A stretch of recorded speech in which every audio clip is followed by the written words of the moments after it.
Hello aspirant, मैं अजीत कुमार आप सभी को का सत्याग्रह क्लासेज यूट्यूब चैनल पे स्वागत करता हूं। और हम पढ़ाई कर रहे थे परसेंटेज। इसके तहत दो वीडियो अपलोड हो चुका है। उसमें उसी के कड़ी में एक नया वीडियो है जिसमें पार्ट 3 होगा। और ये आप इसमें आपको बहुत सारा हम क्वेश्चन करने वाले हैं। तो चलिए शुरू करते हैं।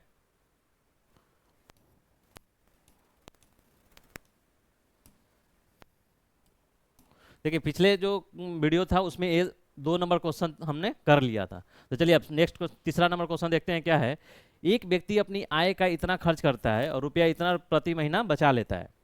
तो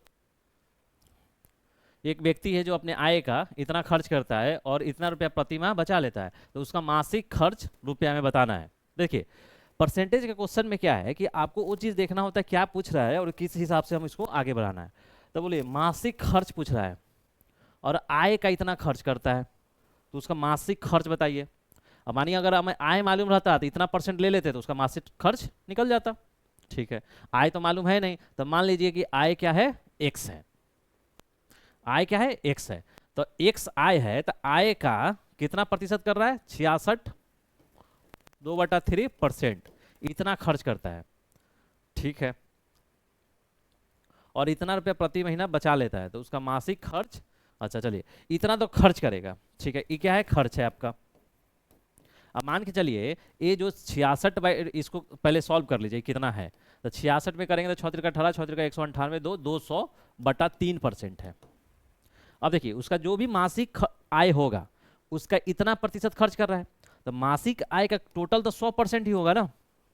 मासिक आय जो भी है उसका 100%, क्या खर्च कितना कर रहा है, 200/3%। अब 100% में से इतना खर्च घटा देंगे तो कितना बचेगा, जो बचेगा उसका बचत हुआ, तो वही निकाल लीजिए। तो देखिए इसको निकालिएगा, 300 में से 200 जाएगा तो 100/3। आपको देखिए इधर कुछ नहीं तो 1 है, 3 1 का एलसीएम करेंगे तो 3 और 1 3 3, 300 माइनस 200, 100/3%। ये क्या कर रहा है, बचत कर रहा है, इतना प्रतिशत बचत कर रहा है, बचत कर रहा है लिख लीजिए। ठीक है, इतना बचत कर रहा है। अब देखिए, अब प्रश्न के हिसाब से बनाइएगा तो हो जाएगा। एक्स यानी आय का कितना बचत कर रहा है, 100/3%। अब इतना बचत कर रहा है और बचत कितना दिया है कि महीना में वो 1200 रुपया बचा लेता है। तो महीना में 1200 रुपया बचा लेता है, तो यानी इतना 1200 रुपया के बराबर होगा, है ना। अब देखिए सॉल्व कर लीजिए, तो देखिए ई एक्स है। अब देखिए 100/3 और एक परसेंट है, तो परसेंट हटेगा तो क्या होगा, बटा में 100 होगा, तो 1/100 बराबर क्या है, 1200। अब देखिए इस 100 से 100 कैंसिल हो जाएगा, यानी एक्स बराबर क्या हो जाएगा, इधर 1200 है और ये 3 इधर आएगा तो 3 गुना, तो एक्स बराबर क्या हो जाएगा, 12 यही 3600, यानी 3600 रुपया। यानी 3600 रुपया क्या है उसका, उसका मासिक आय है। व्यक्ति का आय क्या है, 3600 रुपया। अब बोलिए क्या पूछ रहा है आपसे, उसका मासिक खर्च बताइए। तो आय का इतना प्रतिशत खर्च कर रहा है, तो आय देखिए आय क्या है उसका 3600, खर्च कितना कर रहा है, 200/3%, परसेंट का मतलब गुना नीचे 100। अब देखिए 100 से 2 मरतबे, 3 से 12 3 36, 1200, 1200 दूना 2400, यानी 2400 रुपया उसका मासिक खर्च है। कितना खर्च है उसका, 2400 रुपया। तो देखिए ऑप्शन में होगा 2400 रुपया, तो आपका 2400 रुपया आंसर हो गया। ठीक है, नेक्स्ट क्वेश्चन देखिए। आज थोड़ा बहुत सारा क्वेश्चन करेंगे, तेजी में करेंगे, क्योंकि हम इसके पहले 2 वीडियो आपको आराम से स्लो से काफी धीरे धीरे करके कंसेप्ट पढ़ा दिया है। कंसेप्ट पढ़ा दिया तो आज बहुत सारा क्वेश्चन करके डाउट को क्लियर करेंगे। देखिए बोल रहा है कि एक व्यक्ति के मूल वेतन 7700 रुपया पर महंगाई भत्ता 125 से बढ़ाकर 132 होता है, तथा कर कटौती दोनों पर 20 से बढ़कर 22 हो जाता है। अब देखिए जब आप आएंगे, जब आप अंतिम रूप से आपका सिलेक्शन हो जाएगा, तो जब आप जॉब में आएंगे तो आपका मंथली होगा, कोई एक सैलरी होगा, तो सैलरी होगा बेसिक पे होता है, यानी बेसिक सैलरी कुछ फिक्स रहता है। उसके बाद उस पर महंगाई भत्ता हर बार बढ़ता रहेगा, वही महंगाई भत्ता यानी डीए आपका बढ़ता रहेगा। तो डीए हर 6 महीना पे गवर्नमेंट डिसाइड करती है कि कितना बढ़ना है। तो वही बोल रहा है कि 125% डीए था और गवर्नमेंट ने डिसाइड किया कि 125 से बढ़ा के हम 132 कर देंगे, तो वही 132 है। फिर जितना आपका वेतन बढ़ता है उसमें कुछ कर कटौती, टैक्स देना होता है, टैक्स देना पड़ता है गवर्नमेंट को, तो वो भी बोल रहा है कि टैक्स देना होगा। तो उसी से क्वेश्चन है, यानी ये टोटली क्वेश्चन आपके एग्जाम के बाद जो आप सैलरी पाएंगे उससे रिलेटेड क्वेश्चन है। तो आपके सब सिलेक्शन के पहले ही ऐसा क्वेश्चन पूछ लिया गया आपसे, ताकि आप सिलेक्शन के बाद जाएं तो इस सब चीज़ को समझ लें। देखिए क्या बोल रहा है कि व्यक्ति का मूल वेतन यानी बेसिक सैलरी 7700 रुपया है, पर महंगाई भत्ता 125 से इतना बढ़ रहा है। ठीक है, तो आप देख लीजिए इधर देखिए, पहले कितना वेतन है, 7700,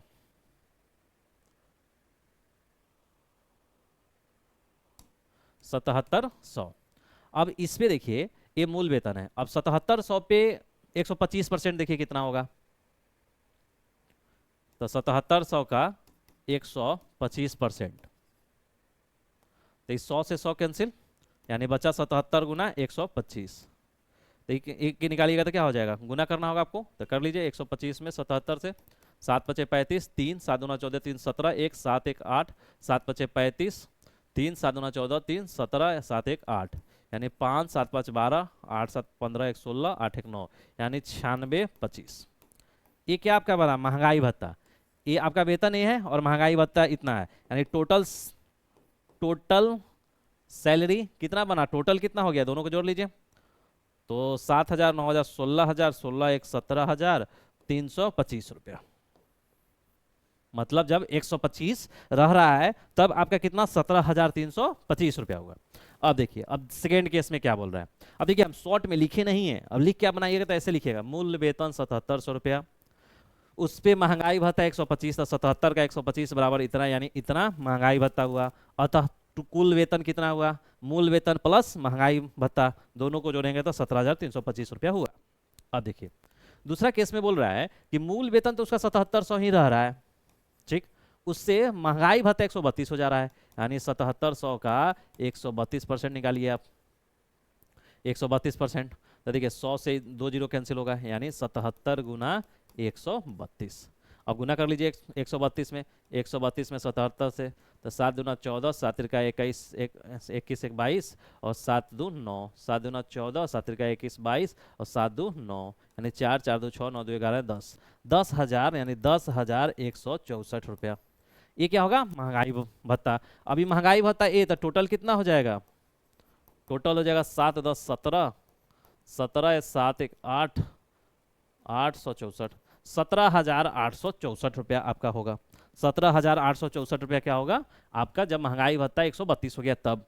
अब देखिए, अब आपसे क्वेश्चन क्या पूछ रहा है, देखिए, किसी व्यक्ति मूल में इतना महंगाई भत्ता इतना हो जाता है, कर कटौती दोनों पर 20 से बढ़कर 22 हो जाता है। यानी पहला केस में कर कटौती 20% रहता है, यानी टैक्स होगा, टैक्स कटेगा आपका, और दूसरे बार में 22%। अब देखिए, अभी टोटल वेतन आपका 17,325 बना, अब इस पे आपका 20% का टैक्स कटेगा, तब ना फाइनल होगा, तब फाइनल वेतन बनेगा जो, ठीक है।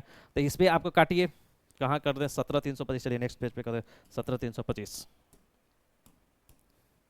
देखिए 17,325। अब देखिए, इसका 20% आपका कटना है, तो देखिए, एक तो होता है कि आप 20% निकालिए, चलिए हम इस पे कंसेप्ट समझा रहे हैं, ध्यान रखिएगा। 20% निकालिए और इतना में से माइनस कीजिए, जैसे इसका 20% निकालिए, 5 से कटेगा, और 5 से कटेगा तो 5 3 15, 2 23, 5 चौको 20, और 32, 5 36, 5 25, यानी 3465 रुपया। ये क्या हुआ, कर कट रहा है, यानी कर कटेगा। तो फाइनल यानी अंतिम वेतन कितना हो गया, अंतिम वेतन कितना बनेगा, तो 17,325 माइनस 3465, तो कितना होगा, माइनस कीजिए, 5 में से 5 गया 0, 12 में से 6 गया 6, 12 में से 4 गया 8, और 7 हो गया, 6 में से 3 गया 3, और एक 13,860 रुपया। यानी पहला केस में जब 20% का वेतन कट रहा है, कर कटौती हो रहा है, तो 13,860 रुपया। अब देखिए, यहाँ पे एक कंसेप्ट है वो समझ लीजिए, या सेकेंड मेथड इसका मानेंगे। तो देखिए, अब कर कटौती, अब देखिए 17,325 रुपया उसका वेतन था, लेकिन इस पे टैक्स कट रहा था कितना, 20%। तो हम क्या किए, पहले 20% काट के कर निकाले, उसके बाद अंतिम वेतन में इतना में से इतना घटा दिए। हम डायरेक्ट अंतिम वेतन निकाल सकते हैं, कैसे, देखिए, इतना है, 20% क्या करा, टैक्स कट गया, यानी कितना परसेंट बचेगा इसका, 80% बचेगा, तो हम डायरेक्ट 80% भी कर सकते हैं, 80%। या आपको हम एक कंसेप्ट बताए थे कि 20% क्या हो रहा है, घट रहा है यहाँ पे, तो क्या बताए थे, 100 माइनस 20/100 फाइनल प्रोडक्ट देता है। तो ये देखिए, 17,325 गुना 80/100, तो वहीं आया है ना, 20% कटने के बाद कितना, 80% बचेगा, तो 80। अब देखिए, 1 जीरो से 1 जीरो कैंसिल, और 0.8 हो जाएगा। अब इतना में 0.8 से मल्टीप्लाई कर दीजिए, तो करके देखिए 17,325 8 से कर दीजिए, 8 पचे 40 का 0, 4 8 दूना 16, 4 20, 2 8 का 24, 2 26, 2 8 7 56, 2 58, 5 8 5 13 और एक जीरो के 5 पॉइंट, तो क्या देख रहे हैं 13,860, जो कि 13,860 13,860 दोनों से सेम आया। तो देखिए यहाँ पे स्टेप अगर आपको बचाना है तो बचा सकते हैं, या डीआई में काफ़ी इंपॉर्टेंट होगा आपको।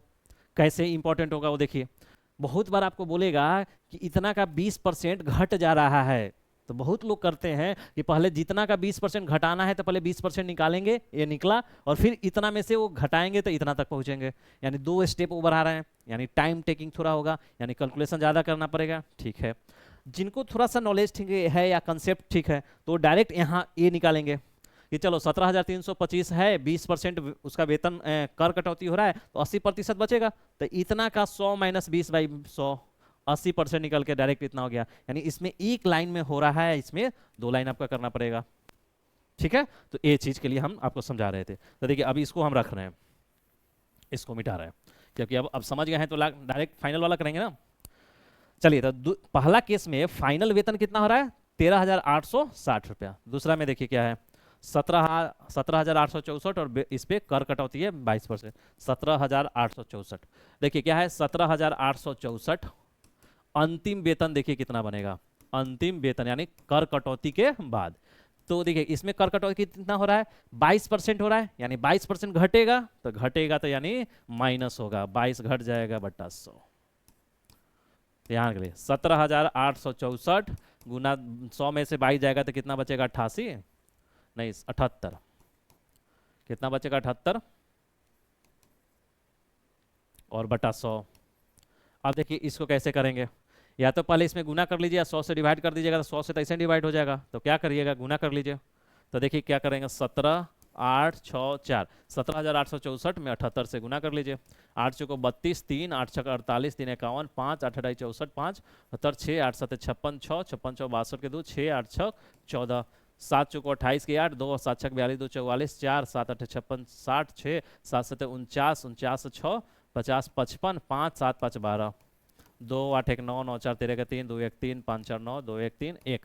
और देखिए 100 से डिवाइड करेंगे तो यानी 2 दशमलव इधर शिफ्ट हो जाएगा, यानी ये कितना बन के आ रहा है 13,000,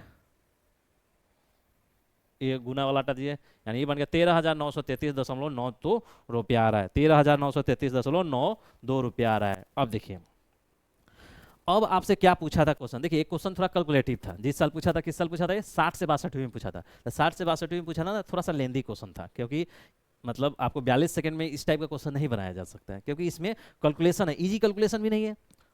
अब इजी कैलकुलेशन है क्या, देखिए अभी बिना गुना किए हुए कोई दिख ही नहीं रहा, 100 से कट नहीं रहा है, तो गुना करना पड़ रहा है, तो थोड़ा सा इजी कैलकुलेशन नहीं था। अब देखिए दोनों तो हमने निकाल लिया फाइनल, दोनों वेतन। अब उसके वेतन में कितना बढ़ा हुआ मिला, यानी जब महंगाई भत्ता बढ़ा तो उसके वेतन में कितना वृद्धि हुआ। तो देखिए पहला वेतन तो ये था 13,860 रुपया, और बाद का ये वेतन है, तो क्या लिखिएगा अभिष्ट, ये ऐसे हम लैंग्वेज इसलिए लिख रहे हैं कि डीआई में लिखा जाता है अभिष्ट वेतन वृद्धि। अभिष्ट का मतलब हम समझाएंगे क्या होता है जब डीआई बताएंगे, क्योंकि अभिष्ट बहुत ही इंपॉर्टेंट चीज है, एक वर्ड आपको एक वर्ड आपका कई और बचा देता है।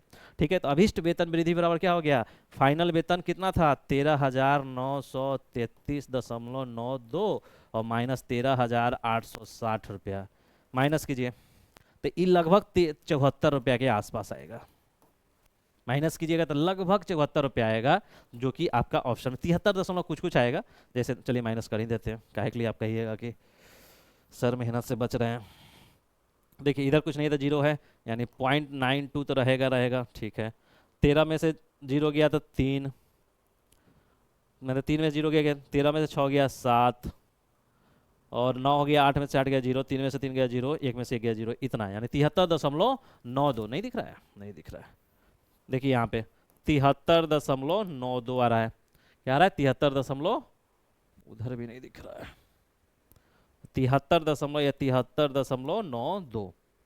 अब ये 73.92 हो रहा है, तो उसको लगभग 74 मानेंगे, तो यही आपका 74 देखिए ऑप्शन है, ये लगभग 73.92 आ रहा था, तो 74 आपका ऑप्शन होगा। यानी उसके वेतन में टोटल वृद्धि कितना हुआ 74 रुपया का वृद्धि हुआ।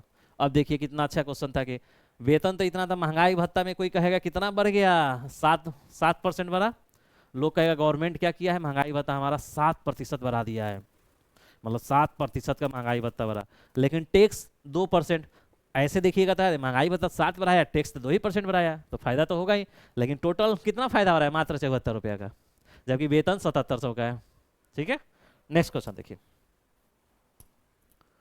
एक परिवार अपनी आय का 30% भोजन पे, 10% वस्त्रों पे, 18% मकान पे और 7% अन्य पे खर्च करता है। यदि परिवार की मासिक आय 4000 रुपया है, तो मासिक आय 4000 रुपया है, तो 15000 रुपया बचाने में लगभग कितने महीने लगेंगे। अब भाई सेविंग करना है एक परिवार को किसी आने वाले भविष्य के कामों के लिए, तो देखिए आय का, ठीक है, आय का 30%, 10% और 18% और 7% अन्य खर्च है। तो देखिए टोटल खर्च तो 100% होगा ना, माने टोटल खर्च 100% है, तो जितना प्रतिशत खर्च हो रहा है हटा के उसका बचत होगा। तो देखिए टोटल खर्च कितना है, कुल खर्च, कुल खर्च कितना है 30%, 10 40, 10 50, 58, 58 7, 8 7 मतलब 65%, 65% इसका कुल खर्च है। तो कुल बचत 100 माइनस 65 होगा 35%, 35 5 40 60, सही है। कुल खर्च 65%, देखिए प्रतिशत तो 100 पे जाएगा ना, कुल खर्च 100% है, तो 65% अगर कुल खर्च है तो बचत कितना, बचत 35, मतलब कुल 100% उसका आय है, 65 खर्च तो बचत 35। अब देखिए अगर बोल रहा है कि परिवार की मासिक आय 4000 रुपया है, अच्छा मासिक आय उसका बोल रहा है 4000 रुपया है। अब देखिए तो मासिक आय 4000 है, तो कुल बचत, तब आय 4000 और बचत कितना कर रहा है 35% एक महीना में, तो 100 से 100 कैंसिल, यानी 40 गुना 35, दिख जा रहा है 40 गुना 35। अब 40 गुना 35 कीजिएगा तो कितना आ जाएगा, 4 पचे 20 और 4 थे 12 2 14, 4 पचे 20, 4 थे 12 2 14, 1400 रुपया। यानी वो एक महीना में क्या कर रहा है, 1400 रुपया बचा पा रहा है। क्या बचा रहा है एक महीना में, 1400 रुपया। अब बोल रहा है 15000 बचाने में कितना महीना लगेगा, समझ पा रहे हैं ना। देखिए कुछ नहीं है, मान लीजिए कुल आय उसका 100% है, तो 100% कुल आय होगा, तो उसमें खर्च जितना प्रतिशत करेगा माइनस कर देंगे तो उतना बचत होगा, यही ना होगा जी। मान के मेरा सैलरी अगर 10,000 का है, हम खर्च करते हैं 5,000, तो 5,000 बचेगा, दो ही चीज होगा। तो कुल खर्च 65%, तो कुल बचत 35%। अब किसका 35% बचत, जितना आय है, तो आय क्या है उसका 4000 है, 4000 का 35% यानी 1400 रुपया वो एक माह में बचा लेता है। यानी वो क्या हो रहा है कि 1400 रुपया एक माह में बचाता है। तो 1 रुपया कितना महीना में बचाएगा, 1/1400। तो अगर हमको 15,000 बचाना है तो क्या करेंगे, 1/1400 गुना 15 कर लेंगे। एक एक नियम आपको आता है ना, देख लीजिए, समझ लीजिए थोड़ा, किन्हीं को लोग को नहीं, थोड़ा सा डाउट होगा। 1400 रुपया एक माह में बचाता है, इसलिए 1 रुपया कितने माह में बनाएगा, 1/1400। इसलिए 15,000 बचाने के लिए क्या टाइम लगेगा, 1/1400 गुना 15,000। अब 2 जीरो से 2 जीरो कैंसिल हो जाएगा। अब देखिए 14 में कितना लगेगा, क्या बचा 150, तो 150 तो 2 सते 14, 2 सते 14, 2 पचे 10, 75, यानी 75/7। तो इसको करेंगे तो 7 एकम 7, 10, 5 7 सते 49 और 1 10 7, इतना माह लगभग से 10.71 माह लगेगा। अब देखिए 0.7 माह तो कोई होगा नहीं, यानी ये थोड़ा बढ़ा के लेंगे तो ये लगभग कितना होगा 11 माह। अब माह मानी 0.7 माह थोड़ी होगा, एक ही माह होगा ना, तो 10.7 यानी 11वां माह में वो बचा लेगा, तो 11वां माह मेरा आंसर होगा। तो 11 मंथ आंसर हो गया। ठीक है, तो बस इसमें देखना है कि कैसे क्या बचत हो रहा है। यहाँ खर्च था, खर्च साइड कर दिए, बचत से हम काम कर लिए। नेक्स्ट क्वेश्चन देखिए, 45वीं बीपीएससी पूछा हुआ है। बोला है किसी वस्तु की कीमत इतना से इतना, 95 से 96 तक 5%, 96 से 97 तक 8%, 97 से 98 तक 77% बढ़ जाती है, तो 95 से 98 तक की कीमतों में औसत वृद्धि बताइए। अब देखिए यहाँ पे आपका औसत का भी और परसेंटेज का दोनों का मिला जुला क्वेश्चन है। अब देखिए औसत आप पढ़ लिए, एवरेज। अब देखिए तो औसत वृद्धि बताइए, ठीक है। देखिए औसत वृद्धि परसेंटेज में ही पूछा है, ये डीआई में भी ऐसा क्वेश्चन पूछता है कि हर माह इतना इतना प्रतिशत बढ़ रहा है, तो बताइए उसका एवरेज इस पीरियड में, यानी इस समय अवधि में कितना प्रतिशत एवरेज बढ़ा, यानी औसत प्रतिशत वृद्धि बताइए। क्वेश्चन डीआई वाला क्वेश्चन में पूछा जाता है। तो देखिए तो एक बार तो 5% बढ़ रहा है, दूसरे में 8 और तीसरे में 77। तो औसत बराबर क्या जानते हैं आप? कुल योग बटा कुल संख्या, यानी ऊपर sum of the number by sum of the data, number of the data. तो कुल योग किसका किसका? तो 5%, 8% प्लस 77% बटा ये क्या है, 3 साल में बढ़ रहा है तो 8 5 13, 13 7, 13 7 20 और 7 90 बटा 3, यानी 30%। ऑन एवरेज ये 30% की वृद्धि हो रही है। यही होगा ना? क्या होगा, सबका सम कर देंगे और डिवाइड कर देंगे। प्रतिशत एवरेज का तो यही कंसेप्ट था, कुल योग बटा कुल संख्या। 5 8 77 की 30%, यानी ऑन एवरेज औसतन 30% पर साल वृद्धि हो रहा है। तो देखिए 30% किस में है ऑप्शन, ठीक है? तो इसमें दोनों का था। देखिए नेक्स्ट क्वेश्चन क्या है कि आपको 41वें बीपीएससी पीटी में पूछा हुआ है, बोल रहा है कि किसी चुनाव में मतदाताओं के 20% ने भाग नहीं लिया। दो प्रत्याशी थे राम और श्याम, राम को कुल मतों का 42% मिला और उसने श्याम को 400 मतों से पराजित किया। देखिए कुल मत बोल रहा है। अब मान लीजिए कि कुल मत कितने 100% है, ठीक? तो 20% क्या है, भाग नहीं लिया। और कुल मत का 42% किसको मिला है? राम को मिला। देखिए यही राम को क्या मिला, कुल मत का 42%। तो श्याम को कितना मिलेगा? कुल मत है 100, 20 तो भाग नहीं लिया है बेचारा, 20 भाग नहीं लिया, 42% राम को मिल गया। तो यही ना माइनस करेंगे तो होगा 100 में से 20 भाग नहीं लिया, 80 बचा, 80 में से 42 जाएगा तो 42 जाएगा तो 38 बचेगा, 38% दिख जा रहा है। 38% आपको श्याम को मिला, यानी राम को 20 और श्याम को 42 और श्याम को 38% मिला, ठीक है? अब देखिए, अब बोल रहा है कि राम को 42% मिला और श्याम को 38% मिला, तो राम 400 मतों से श्याम को हरा दे रहा है।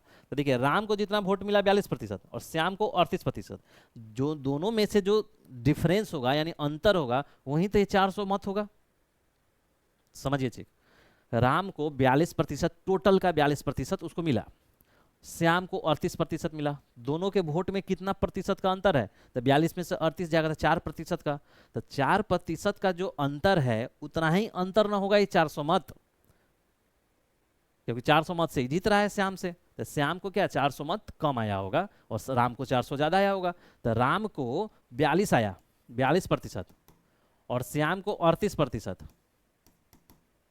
38%। तो दोनों में से माइनस करेंगे तो क्या हो जाएगा 4%, और यही ना 4% किसके बराबर होगा? 400 के बराबर। तो 1% किसके बराबर हो जाएगा? 400 बटा 4, यानी 100 के बराबर। तो 100% किसके बराबर हो जाएगा? 100 गुना 100 बराबर 10,000, यानी 100%, जो टोटल मत 100% था, तो 100% बराबर कितना है? 10,000, यानी टोटल वोट 10,000 पर आया है। तो आपको क्वेश्चन क्या पूछा है? राम को कितना मिला? तो राम को कितना मिलेगा? राम को तो 42% मिला है। तो अभी कितना टोटल वोट का? तो टोटल वोट मेरे पास आ गया 10,000, इसका 42% निकाल लीजिए। तो 100 से 2 जीरो कैंसिल होगा, 4200, यानी 4200 वोट राम को मिला। यानी कितना मिला? 4200। 4200 वोट किसको मिला है? राम को मिला है। सिंपल सा क्वेश्चन था, आपको बस ये देखना था कि दोनों का अंतर। देखिए कोई इस टाइप का क्वेश्चन कई बार पूछा जाएगा, तो दोनों का अंतर जो होगा वही ना परसेंट का अंतर होगा। 42 इसको मिला, 38 इसको मिला, 4% का दोनों में अंतर है। और ये अंतर कितना वोट के बराबर है? 400 के वोट के बराबर। तो 4% 400 के बराबर, तो 1% 400 बटा 4 के बराबर। 100% 100 तो कटा है तो 100, और 100 गुना 100 10,000। जब टोटल वोट 10,000 निकला तो पूछ रहा है राम को कितना मिला? तो टोटल वोट का राम को 42% मिला है, ठीक है? नेक्स्ट क्वेश्चन देखिए, एक का पूछा है, ये आपका 40वें बीपीएससी पीटी में पूछा है। एक नगर की जनसंख्या में 4% की वार्षिक वृद्धि दर से वृद्धि होती है और शरणार्थियों के कारण 1% वार्षिक दर से अतिरिक्त वृद्धि होती है। तो 2 वर्ष के पश्चात जनसंख्या बताइए। ये आपको क्वेश्चन बताए हैं, सिंपल, कोई फार्मूला के चक्कर में नहीं पड़ना है। अच्छा परसेंटेज ही पूछा है, क्या हुआ? एक नगर की जनसंख्या में 4% की वार्षिक वृद्धि दर से वृद्धि होती है और शरणार्थियों के कारण 1% वार्षिक दर से अतिरिक्त वृद्धि होती है। तो 2 वर्ष पश्चात जनसंख्या में वृद्धि कितनी होगी? तो ये तो आपको और बहुत ही सिंपल क्वेश्चन है, आपको तो एक फार्मूला बताएं उस पर ही बना लीजिएगा। ऐसे मतलब मान लीजिए, देखिए ऐसा क्वेश्चन हो तो मान लीजिए, दोनों तरीका हम फिर से एक्सप्लेन करते हैं। देखिए बोल रहा है कि एक नगर की जनसंख्या है जो 4% तो अपने कारण बढ़ रहा है और 1% शरणार्थी के कारण बढ़ रहा है, यानी 5% का वृद्धि एक वर्ष में हो रहा है। ठीक है, एक वर्ष में कितने का वृद्धि हो रहा है? तो 5% का। अब 5% का एक वर्ष में वृद्धि हो रहा है, तो मान लीजिए कि नगर का जनसंख्या तो दिया नहीं था, तो मान लीजिए उसका 100 जनसंख्या है। ठीक है, 100 है, 100 का वृद्धि क्या हो रहा है? 5% से, तो 100 प्लस 5/100, ये तो क्या हो गया एक वर्ष में। अब यही जनसंख्या फिर दूसरे वर्ष में बढ़ेगा कितना? तो वो भी 100 प्लस 5% से बढ़ रहा है। वहीं अलग परसेंट रहता था, यहाँ अलग हो जाता, यहाँ 5% रहता, यहाँ 7% रहता, तो यहाँ 7 हो जाता। अब इसको कैलकुलेट कीजिए तो आ जाएगा आंसर आपका 105/100 गुना 105/100। अब देखिए इस 100 से ये 100 कैंसिल हो जाएगा। अब 105 में कीजिएगा तो वहीं, और गुना कीजिएगा तो यहीं आपका आंसर आएगा, जो मिटा दिए हम। तो 107 दशमलव कुछ आ रहा था, 107 दशमलव कितना आ रहा था? 100 नहीं, 107 नहीं, 110.25 आ रहा था, 110.25। ये आपका आ रहा था कितना? 110.25 आपका ये आ रहा था, इतना जनसंख्या हुआ 2 वर्ष के बाद। अब बोल रहा है कि वृद्धि कितना हुआ है, तो देखिए इनिशियली हम कितना माने थे? 100 से कितना हो जा रहा है जनसंख्या? 110.25। तो नहीं दिख रहा है 100 से कितना आते? 10.25 का वृद्धि हो रहा है। ये तो 100 मानने का यही बेनिफिट होता है कि डायरेक्ट हमको दिख जाता है चीजें। अगर आपको नहीं दिख रहा है तो देखिए 100 से 10.25 यही ना बढ़ रहा है, तो 10.25 बढ़ गया। नहीं दिख रहा है तो कैलकुलेट कर लीजिए। देखिए 100 से इतना हो रहा है, तो क्या पूछ रहा है? प्रतिशत वृद्धि। तो प्रतिशत वृद्धि मतलब कितना हो जा रहा है? 110, तो 110.25 कितना से हो रहा है? तो 100 से, यानी 100 और नीचे 100 गुना 100, परसेंटेज में निकालना है तो यही ना। देखिए प्रतिशत वृद्धि ऊपर वृद्धि, तो वृद्धि कितना हो रहा है? 110 फाइनल हो रहा है, इनिशियल 100 है, तो 110.25 माइनस 100, और नीचे वही होता है जिसके रेस्पेक्ट में पूछा जाता है, जिसके रिलेटिव पूछा जाता है। तो किसके रिलेटिव बताना है? प्रीवियस का, यानी 100 का, तो 100 नीचे। अब देखिए 100 से 100 कैंसिल, तो 110.25 माइनस 100 बराबर क्या है? 10.25% दिख रहा है। यही आपका आंसर था। तो देखिए या तो आप ऐसे कीजिए, या आपको डायरेक्ट 100 माने हैं तो ये डायरेक्ट दिखता है आपका, इसलिए हम 100 मानते हैं। ठीक है, तो एक तरीका तो आपका ए हो गया। एक तरीका देखिए जो हम बताना चाह रहे थे, ऐसे भी सोच सकते हैं इसको, कि मान लेते हैं कि हम 100 उसका ए है, 5% बढ़ गया तो क्या हो गया? 105 हो गया। अब फिर 5% बढ़ रहा है तो क्या हो गया? 105 का 5%, यानी 100 प्लस 5% बढ़ा के अंतिम निकालना है, तब ये वाला करते हैं मेथड। तो ये देखिए 105 गुना 105/100, ये आ गया 110.25। अब देखिए अब क्या हो रहा है? पूछ रहा है 100 से फाइनल कितना हो रहा है? 100 से बढ़ के इतना हो रहा है, तो दोनों में कितना प्रतिशत वृद्धि हुआ? 100 से 110, तो यानी 10.25 प्रतिशत का वृद्धि हो गया। 100 में 20% वृद्धि होता था 120 होता, 100 में 30% 130, तो 100 में 110.25 यानी 10.25 का वृद्धि हो रहा है। नेक्स्ट क्वेश्चन देखिए, एक कक्षा की परीक्षा में एक्स वाई को निम्नांकित अंक मिले, एक्स को मिला ए वाला और वाई को मिला ए वाला, टोटल मार्क्स दिया हुआ है, किसको अधिक अंक मिले और कितने मिले ये आपको बताना है। तो अधिक अंक कैसे निकालिएगा? मानिए मार्कशीट दिया हुआ है, 1 2 3 4 सब्जेक्ट का है, और तो पहले तो टोटल मार्क्स करना होगा ना इसका, तो आप टोटल कर लीजिए। तो 4 9 13, 9 4 13 के 3, तो 4 9 4 13 का 3, 1 और 8 8 8 16, 16 1 17, 17 26, 26 6 32, 332। ठीक है ना, 4 9 9 4 13 और 6 1 7 9 16, 16 8 24 8 32। ठीक है, 9 2 11 8 19 1 9 1 10 17 17 8 25 6 31। ये आपको एक्स को टोटल क्या मिला? 323, और वाई को 319, और टोटल मार्क्स कितना है? 2 4 400। अब देखिए इससे तो दिख के आपको दिख ही रहा है कि इसको ज्यादा मार्क्स मिला है, 323 मिला है, इसको 319, यानी 4 मार्क्स इसको ज्यादा मिला है, यानी एक्स को ज्यादा मिला है। तो देखिए जो क्वेश्चन एक्स को ज्यादा मिला होगा वही होगा आंसर। एक्स गॉट इतना मोर मार्क्स हो सकता है, X got 2 marks, X got Y got 1 more marks, नहीं वाई को तो भाई ज्यादा नहीं मिला है, ये कट गया। वाई गॉट 2 मार्क्स, नहीं भाई यानी यही दो ऑप्शन होगा। अब देखिए कितना ज़्यादा मिला है ये पूछ रहा है।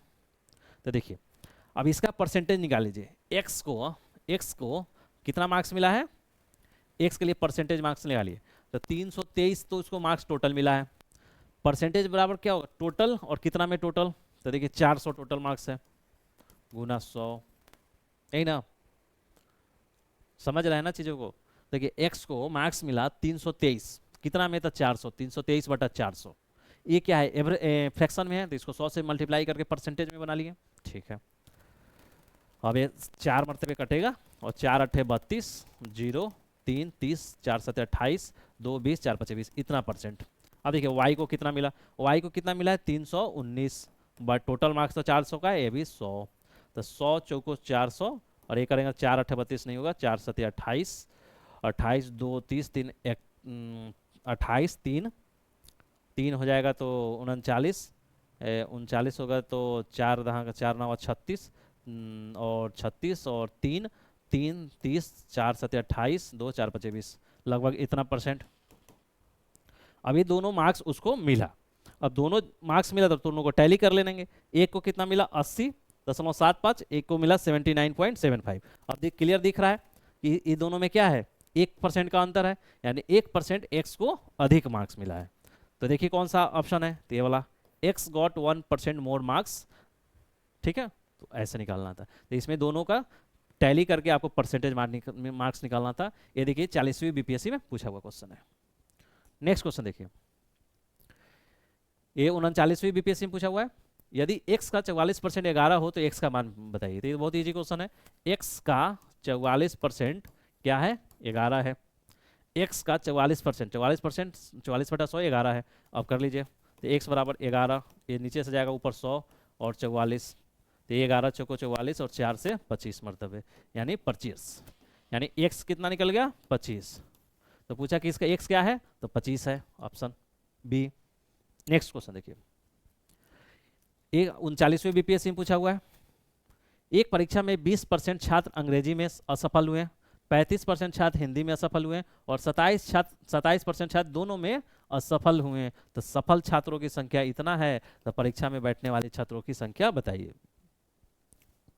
तो देखिए ये तो आपको परसेंटेज में सारा चीज़ है, तो लग रहा है परसेंटेज में भी बनेगा, लेकिन थोड़ा सा लंबा कैलकुलेशन जाएगा। तो इसके लिए एक और वेन डायग्राम का कंसेप्ट आता है, उससे बन जाएगा ये इजी वे में। ठीक है, तो देखिए वेन डायग्राम बनाइए, एक वेन डायग्राम है और एक। अब देखिए एक क्या है इंग्लिश, यानी इंग्लिश के लिए ई ले लीजिए और हिंदी के लिए एच। अब देखिए क्या बोल रहा है कि एक परीक्षा में 20 छात्र अंग्रेजी में असफल हुए, 20 छात्र इंग्लिश में, यानी 20 छात्र इंग्लिश में टोटल में असफल हो रहा है, 35 छात्र हिंदी में असफल हो रहा है, यानी 35% छात्र इधर हो रहा है। तो दोनों पर में कितना 27%। तो देखिए जब भी वेन डायग्राम से क्वेश्चन आप डील कर रहे हैं ना, तो कॉमन वाला चीज को पहले देखा जाता है। जैसे मतलब दोनों में कॉमन क्या है, तो 27% छात्र दोनों में असफल होता है, यानी इंग्लिश में भी और हिंदी में, तो यहाँ 27 हो जाएगा, दोनों में हो गया ना, 27 इंग्लिश में भी है 27 हिंदी में भी है, परसेंटेज। ठीक है, अब देखिए जब हिंदी में 27 टोटल 35% है, हिंदी के टोटल मतलब टोटल अगर इतना मानिएगा हिंदी का इतना है, टोटल में 35% छात्र फेल हो रहे हैं, तो 27% तो ये हो गया। तो इधर वाले में कितना बचा, 27, 35 में से 27 घटा लीजिएगा तो 8%, यही ना हुआ। यानी देखिए हिंदी का पूरा सर्किल ये है, तो 27% हो गया है, तो 35 टोटल 35 है, इसमें 27 मिल गया तो 8% ना होगा। तो इसका मतलब क्या हुआ है, हिंदी में और इंग्लिश में होने वाला 27, लेकिन सिर्फ और सिर्फ हिंदी में कितना हो रहा है, तो 8%। ठीक, उसी तरह देखिए इंग्लिश में टोटल में 20% है टोटल इंग्लिश में, लेकिन ऑलरेडी 27% तो यहीं पे हो गया है, तो यानी यहाँ पे क्या होगा, 20 में से 27 घटाएगा तो -7%। समझे, इवेंट डायग्राम का कंसेप्ट है, इसको समझ लीजिएगा, इससे बहुत सारा क्वेश्चन आपको बनता है। पहला देखिए, पहला तो आपको 27% कॉमन है, उसको देख लिए हम। तो 27% में 35% टोटल में है, तो 8% बचा, तो 8 हो गया। और इधर 20% है, ऑलरेडी हम ज़्यादा लिख दिए तो -7 लिखेंगे। ठीक है, और ये टोटल क्या है, असफल छात्र का हमने सब चीज़ किया है, असफल छात्र। तो असफल छात्र का परसेंटेज निकालिए, असफल छात्र का परसेंटेज कितना होगा, -7 + 27 + 8। तो 27, 20, 20, 28%, यानी 28% छात्र असफल हो रहे हैं इस एग्जाम में। क्या हो रहे हैं? 28% छात्र। तो बोले एक परीक्षा में इतना अंग्रेजी में, इतना हिंदी में, और दोनों में सफल असफल हुए हैं, और सफल छात्रों की संख्या इतना है, तो परीक्षा में बैठने वाले छात्रों की संख्या बताइए। देखिए असफल छात्र का परसेंट कितना है? इतना।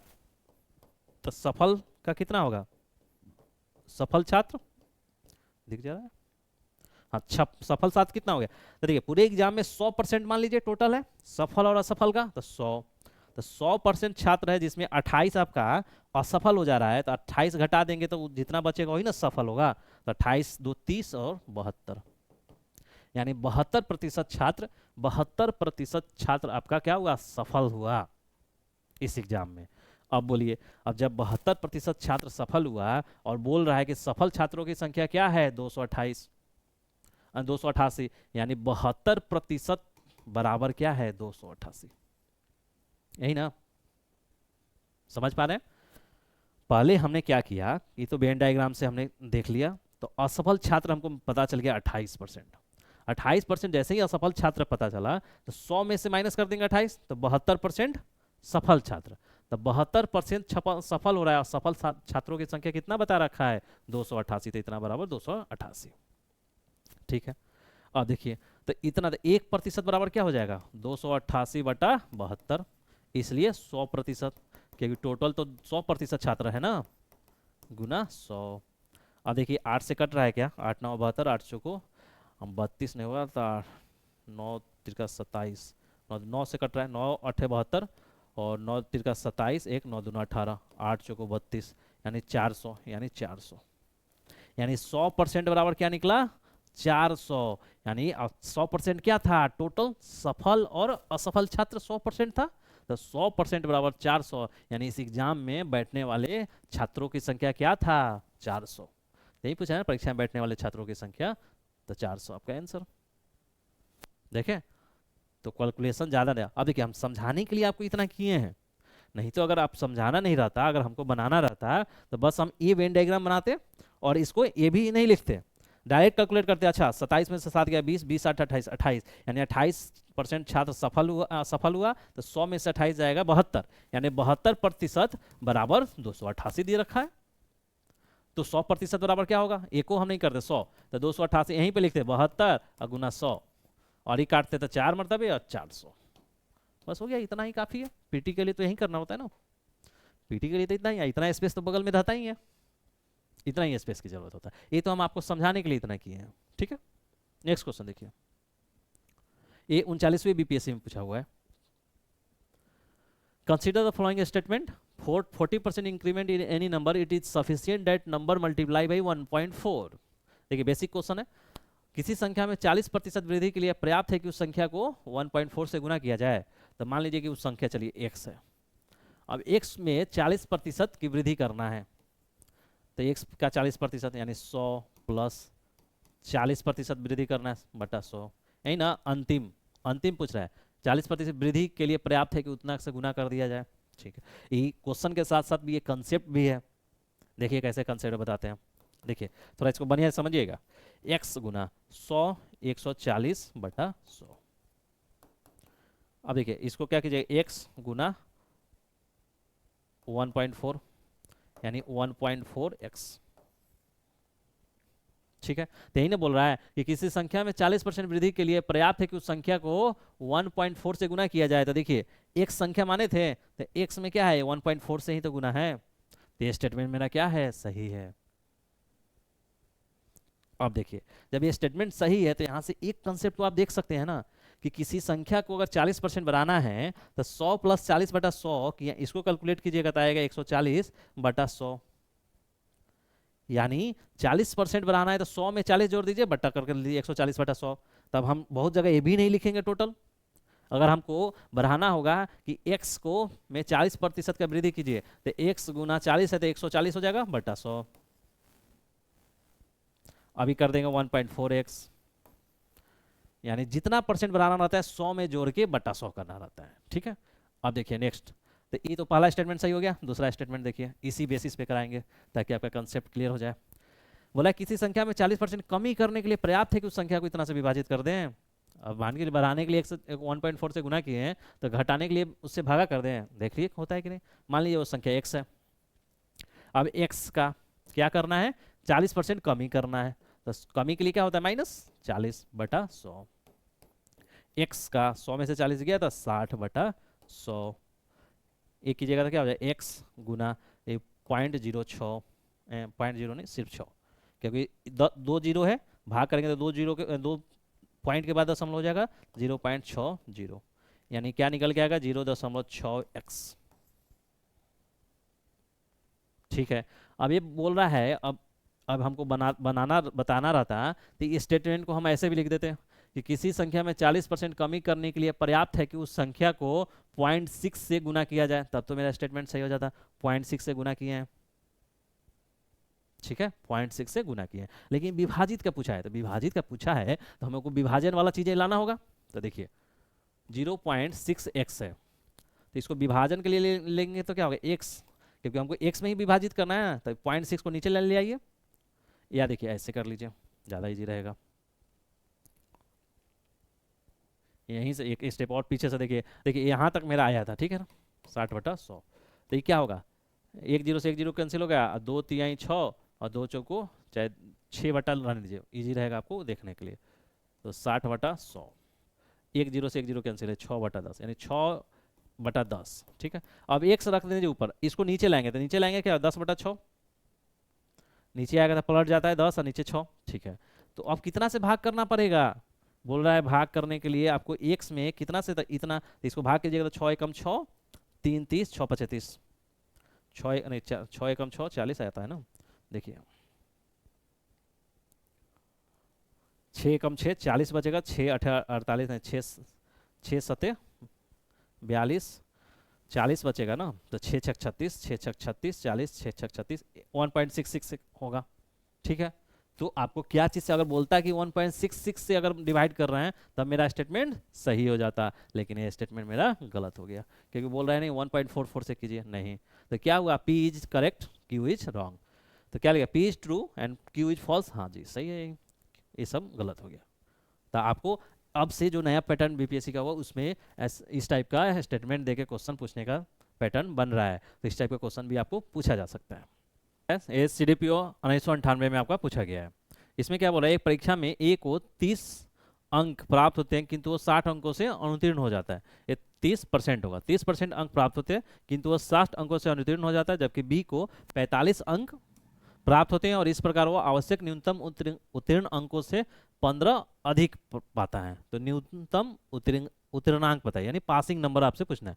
इन examination A gets 30% marks but fails by 60 marks while B gets 45 marks and this gets 50 marks more than the required minimum pass marks. तो देखिए ऐसे क्वेश्चन में हम क्या बताए थे आपको कि इसमें जो कॉमन चीज है उसको पकड़ना होता है, यानी मिनिमम पास मार्क्स एक कॉमन होगा दोनों स्टूडेंट के लिए, इसके लिए जितना मिनिमम पासिंग मार्क्स होगा इस ए के लिए भी होगा उतना ही बी के लिए भी होगा, तो वही आपको बराबर करना होता है। तो देखिए मान लीजिए कि इस एग्जाम में टोटल मार्क्स x है, दो इसका मेथड है, हम दोनों से बताएंगे, पहले एक थोड़ा सा कंसेप्चुअल है वो देख लीजिए।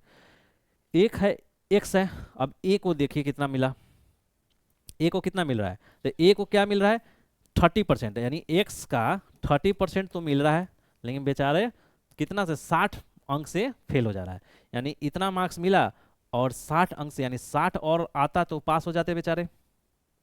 ठीक है, अब देखिए बी को क्या हो रहा है, अब बी को क्या हो रहा है कि x का 45% मिल रहा है और वो जितना पासिंग मार्क्स चाहिए उससे 15 अधिक ला दे रहा है, यानी 15 घटा दीजिएगा तो ये पासिंग मार्क्स हो गया, और ए 30% लाया 60 जोड़ देंगे तो पासिंग मार्क्स हो गया। अब दोनों पासिंग मार्क्स है, तो दोनों पासिंग मार्क्स है तो क्या हो, दोनों पासिंग मार्क्स बराबर होगा। तो देखिए वहां क्या है, 30x/100 प्लस 60 बराबर 45x/100 माइनस 15। अब देखिए इधर 30x/100 है, दिख जा रहा है 30x/100 है, और इधर लाइए तो 45x/100 बराबर -15 और ये -60। अब देखिए ये कीजिएगा बटा का जोड़, तो 45 में से 30 जाएगा तो -15x/100। अब देखिए क्यों डायरेक्ट होता है, क्योंकि 100 नीचे सेम है, तो ऊपर क्या होगा 45 में से 30 जाएगा 15, माइनस वाला ज्यादा है तो -15/15x/100। इधर देखिए 60 10 17 -75। अब देखिए माइनस से माइनस कैंसिल हो जाएगा, 15 से 5 मरतबे 75, यानी x बराबर क्या हो जाएगा 5 गुना 100, यानी x बराबर 500। अब देखिए x बराबर 500 निकला, यानी टोटल मार्क्स इस एग्जाम का कितना है 500 का। अब 500 का मार्क्स का एग्जाम है तो पूछ रहा है कि न्यूनतम पासिंग मार्क्स क्या है, तो यही तो पासिंग मार्क्स है, तो किसी एक में, दोनों तो पासिंग मार्क्स ही है और दोनों बराबर भी होता है, तो किसी एक में x का मान रख लीजिए। अब यहीं डाल दीजिए, तो 500 गुना 30% प्लस 60, तो देखिए 100 से करेंगे तो 5 मरतबे, 5 15 150 और 60 210, यानी 210 पासिंग मार्क्स हो गया। ठीक, तो एक तो तरीका ए है। दूसरा एक तरीका देखिए कौन सा है, वो ज़्यादा थोड़ा सा शॉर्ट है। ये तो आपको कंसेप्चुअल है कि आपको कंसेप्ट मालूम है तो आप बना रहे हैं, कहीं भी रहिएगा कंसेप्ट पकड़ के रखिएगा तो आपको न रटने की जरूरत होगा ना कुछ करने की जरूरत होगा, कंसेप्चुअली बन जाएगा। लेकिन देखिए एक शॉर्ट और इससे होता है, वो देख लीजिए। देखिए एक ए है और एक बी है। अब ए को कितना मार्क्स मिल रहा है 30%, और बी को कितना मिल रहा है 45%।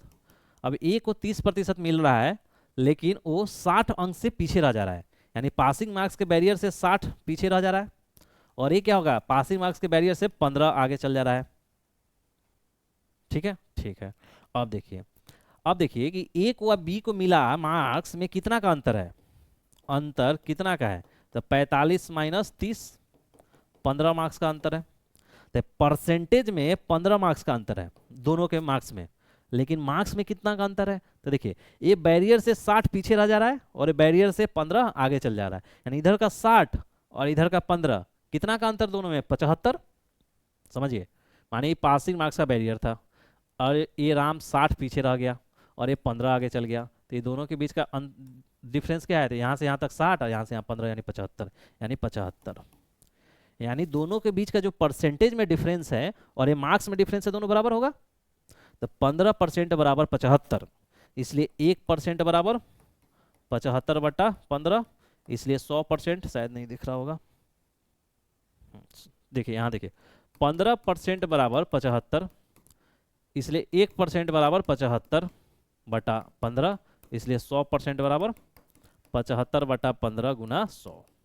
देखिए 15 × 75 यानी 500, यानी क्या निकला 100% बराबर 500, यानी 100% टोटल मार्क्स होगा, तो 500 का टोटल एग्जाम है। अब 500 का टोटल एग्जाम में पूछा है न्यूनतम, तो देखिए 500 का 30% निकाल लीजिए, तो 500 का 30% क्या होगा 150, और 60 कम आ जा रहा है, यानी 60 इसमें जोड़ दीजिए तो वही पासिंग मार्क्स होता, तो 210 पासिंग मार्क्स हो गया। ठीक है, देखिए इतना हम आपको समझाने के लिए किए हैं, लेकिन जब आप समझ जाएंगे, अब समझ गए हैं, तो देखिए कितना इजी वे में करना होता है। इतना थोड़ी करना होता है लिखना, नहीं, बस 2 से 3 लाइन काफ़ी है, क्योंकि हमको तो ऑप्शन टिक करना है ना, डीआई का और मेंस का तो है नहीं कि हमको स्टेप बाय स्टेप दिखाना है। देखिए कैसे करते हैं, अगर हम कंसेप्ट मालूम है तो देखिए कहते हैं, पढ़ते 30% अंक है और इधर 45 है, तो दोनों में कितना का अंतर है, तो 15% का। ठीक है, मार्क्स में कितना का अंतर है, देखिए 60 अंक पीछे रह रहा है और 15 आगे चल जा रहा है, यानी बैरियर से 60 इधर और बैरियर से 15 उधर, यानी दोनों में अंतर 75 का। अब देखिए 15% बराबर 75, तो 15 से काट दीजिएगा तो 5 मरते, यानी 1% बराबर 5, तो 100% बराबर क्या हो जाएगा 500। और देखिए इतने में 500 निकल गया, तो फिर अब पासिंग मार्क्स पूछा है, तो 5 का 30% निकालेंगे तब 150, और 150 में 60 जोड़ेंगे 210। ये सब तो कैलकुलेशन भी करने की जरूरत नहीं है। ठीक है, तो इतना कर लिए। नेक्स्ट क्वेश्चन देखिए, यानी इस क्वेश्चन में दोनों तरीका से आप बना सकते हैं। नेक्स्ट क्वेश्चन देखिए, सीडीपीओ 2022 में पूछा हुआ है, इजी क्वेश्चन है।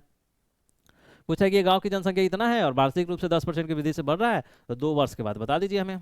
तो देखिए जनसंख्या कितना है 1,65,500, यानी 16,500 गुना, अब देखिए कितना 10% के वृद्धि से बढ़ रहा है। तो जब 10% के वृद्धि से बढ़ रहा है तो फाइनल निकालने के लिए क्या जानते हैं कि 100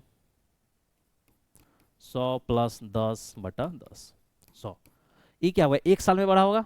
ठीक है, अब इसको कैलकुलेट करेंगे, जो निकलेगा वो 1 साल के बाद का पॉपुलेशन हुआ। फिर बोल रहा है कि दूसरे साल भी 10% से ही बढ़ रहा है, यानी कि जितना पहला साल में बढ़ के हुआ उसका फिर 10% बढ़ेगा, यानी तो फिर 100/100। अब बढ़ कितना है 10%, अगर बढ़ रहा है तो प्लस, वहीं घटता तो माइनस। यहाँ ऐसा बोलता है कि 10% बढ़ रहा है, अगले वर्ष 4% माइनस हो जा रहा है, तो 10% तो बढ़ा दिए और 4% माइनस होता है तो -4। कैसे भी क्वेश्चन पूछेगा हो जाएगा। अब देखिए 165 100 गुना 110/100 गुना 110/100। अब देखिए ये 2 जीरो से 2 जीरो कैंसिल, और 1 जीरो से 2 जीरो ये भी कैंसिल, यानी बचा क्या है 165 गुना 11 गुना 11, यानी 165 गुना 121।